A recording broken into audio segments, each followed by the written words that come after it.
lesson in social studies, occupations. Occupations means jobs.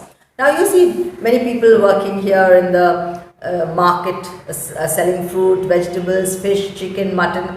Then you have the hospital, the doctors, the technicians, the nurses, the dentist, the pediatrician, the radio technician, the pharmacist. Then you have the school, you have the teachers, then you have the counselors, then you have the clerks, then you have the support staff, the bus drivers.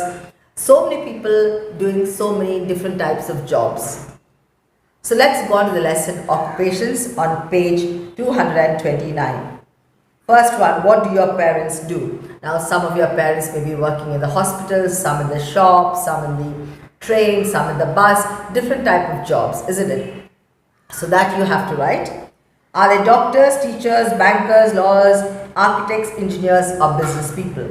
Have you thought about what you'd like to do when you grow up? So this is a thought for you to think what you'd like to do when you grow up. What type of job you'd like to take up when you become big. So for that, if you want to take up some good profile job like being an Indian administrative officer or Indian Forest Service officer, you have to struggle very hard to reach your goal. And for that, you have to be determined right from the start. Let's start the lesson. People do different kinds of jobs to earn money and take care of themselves and their families.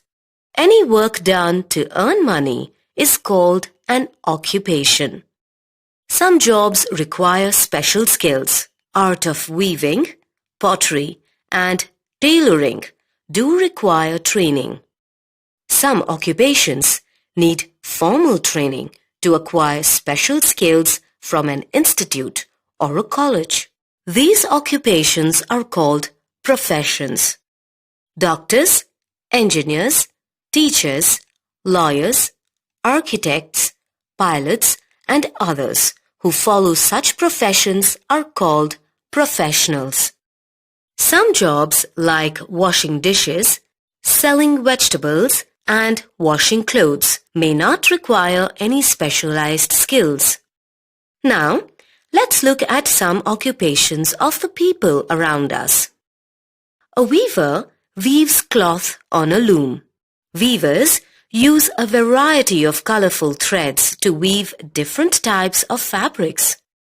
This is a picture of Ganjam Anjaya, an Indian master handloom designer from Nalgonda in Telangana.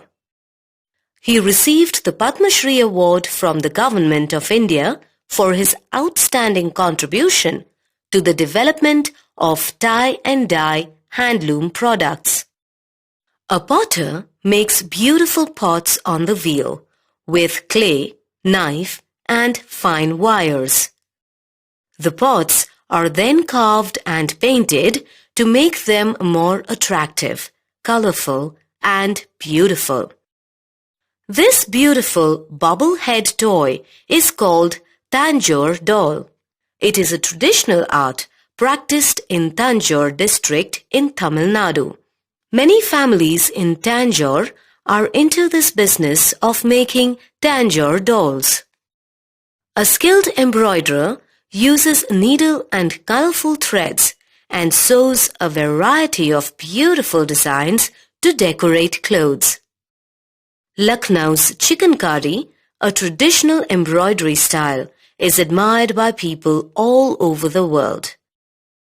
Usually, white thread is embroidered in pretty patterns on garments. A goldsmith is a person who works with gold and other precious metals to create exquisite jewelry. Gold jewelry is loved all across the world.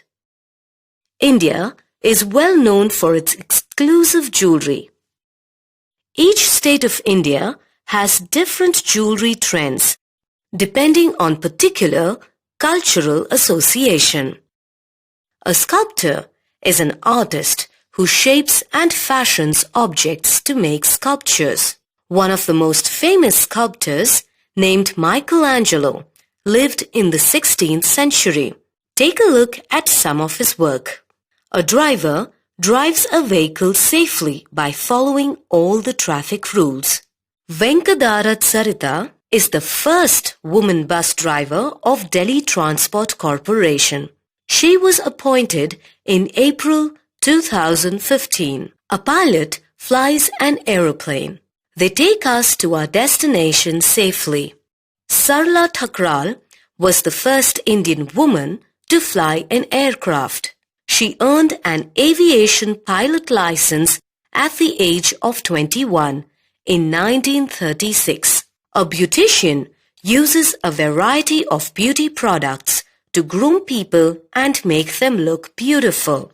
Shehnaz Hussain is a famous beautician in the field of beauty and skincare products. We sometimes engage a washerman to wash our clothes and iron them. Did you know that Mahalakshmi Dhobi Ghat in Mumbai, popularly known as Dhobi Ghat, is the largest washerman colony in the world?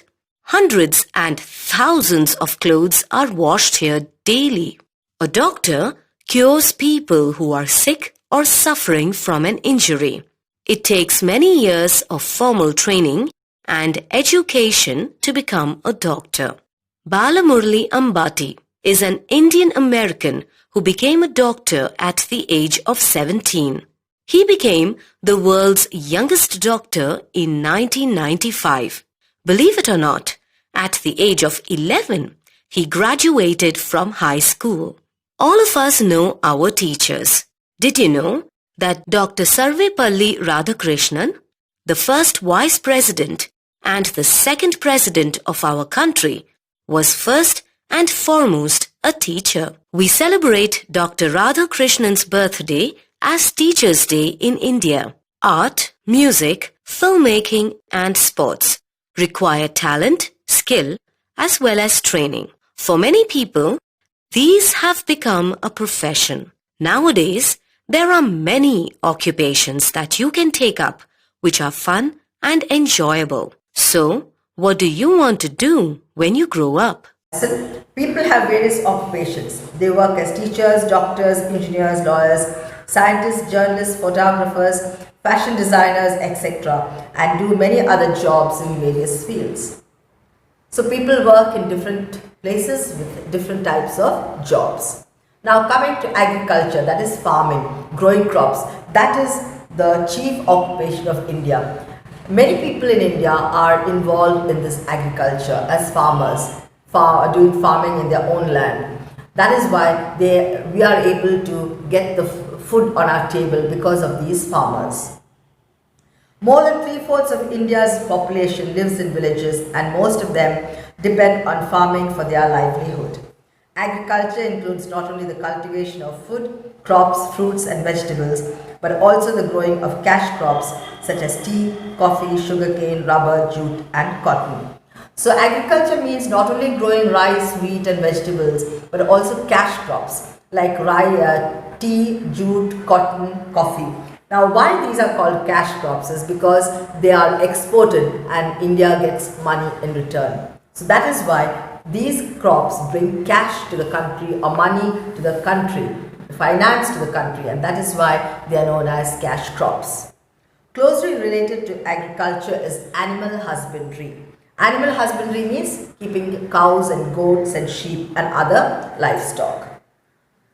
Closely related to agriculture is animal husbandry, which is the rearing of cattle, sheep, goats and other livestock. Next page, page 230. Cattle farming is especially necessary because bullocks continue to be used in our country for drawing carts and ploughing fields. So in many remote parts of India, still we don't use the tractors, we use the bullocks to plough the fields. So it is very important that we need to look after bullocks and keep bullocks in the field and for ploughing. Dairy farming meets the growing demand for milk from cows and buffaloes. So dairy farming is keeping the cows and buffaloes for milk because there's a huge demand for milk all over in the country. Poultry farming provides us with eggs and meat of hens, ducks and geese. Now, poultry farming deals with chicken. You get chicken, love to eat chicken biryani, so that is from the poultry. Then you have even ducks and you have geese. And ducks, geese and hens, they all lay eggs which are also consumed by the people on a large scale. So with this I come to the end of the first part of the lesson.